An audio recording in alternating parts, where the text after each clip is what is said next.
পরিবারের একমাত্র উপার্জনকারীর মৃত্যুতে অচল হয়ে পড়ে গোটা পরিবার। অসহায় এই পরিবারটির পাশে দাঁড়ানোর জন্য রাজ্যের মুখ্যমন্ত্রী সহ বিশালগড়ের বিধায়ক সুশান্ত দেবের কাছে সাহায্যের আর্জি জানালেন এক অসহায় বৃদ্ধা মা। জানা গেছে, গোলাঘাটি বিধানসভার অন্তর্গত কাঞ্চনমালা বাজার সংলগ্ন এলাকার পরেশ সরকার হঠাৎ রোগাক্রান্ত হয়ে শুক্রবার ভোররাতে জিবি হাসপাতালে মৃত্যুর কোলে ঢলে পড়ে।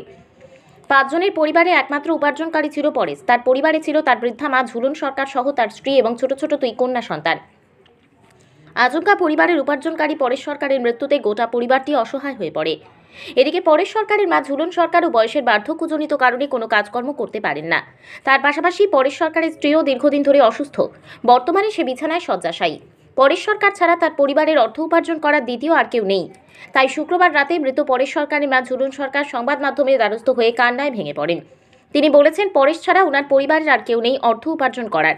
তাই পরেশ সরকারের মৃত্যুর পর কিভাবে গোটা পরিবারের লোকজন টিকে থাকবে এবং পরেশ সরকারের ছোট ছোট 2 কন্যা সন্তানের পড়াশোনার খরচ কিভাবে চালাবেন তা নিয়ে তিনি মানসিকভাবে আরও ভেঙে পড়েছেন। তাই তিনি বাধ্য হয়ে শুক্রবার রাতে সংবাদ মাধ্যমের মুখোমুখি হয়ে অসহায় এই পরিবারটিকে বাঁচানোর জন্য রাজ্যের মুখ্যমন্ত্রী এবং বিশালগড়ের বিধায়ক সুশান্ত দেবের কাছে সাহায্যের আর্জি জানিয়েছেন। পরেশ আপনার কি হয়? আজকে মারা গেছে না? আপনার পরিবারের কেউ নাই, আমার এক পুত্র। এখন আপনারা কিভাবে কি করবেন? আপনারা ভগবান জানে, আমি জানি না, আমার আর মত নাই। আপনার পরিবারে ওই আপনার ছেলে বউ কি করে? কিচ্ছু না, বউ তো মরে মরে অসুস্থ। 2টা নাতনি আপনার যে 2 নাতিন আছে তারা কি স্কুলে পড়াশোনা করে? লক্ষ্মী ছাড়া নাতিনটা পড়া চালাইয়াম না, আমি ফেট বাজাইয়াম, কোন দিকে যাইয়াম? এখন কি চাইতেছেন? তোমরা সাহায্য করলে আমি বাঁচি, জানাইলে শেষ।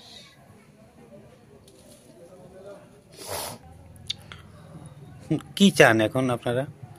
মুখ্যমন্ত্রী সুশান্ত দেব তারা যদি একটু আমার দিকে বাঁচাইতে পারবো, আনলে আমার আর বাঁচানোর রাস্তা নেই। সুশান্ত দেব তো বিশালগড়ের এমএলএ। হ্যাঁ, বিশালগড় এমএলএ।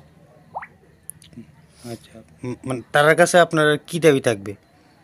কি দাবি হন তারই কোক না, আমার সংসার তার কেউই নাই। আমি কি করে বাঁচাম, কি করে চলাম না? 3 দিলে বউ একটা গাছ কাটা নেই।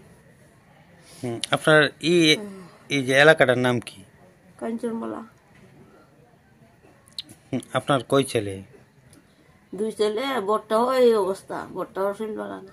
আপনার বড় ছেলের বাড়ি কোন জায়গাতে? ওই তাহাই বর্ডার সাইডে। আপনি কি আপনার ওই যে ছেলে মারা গেছে, হ্যাঁ ওই ছেলে? আপনার আপনার নাম? ঝুলন বিশ্বাস।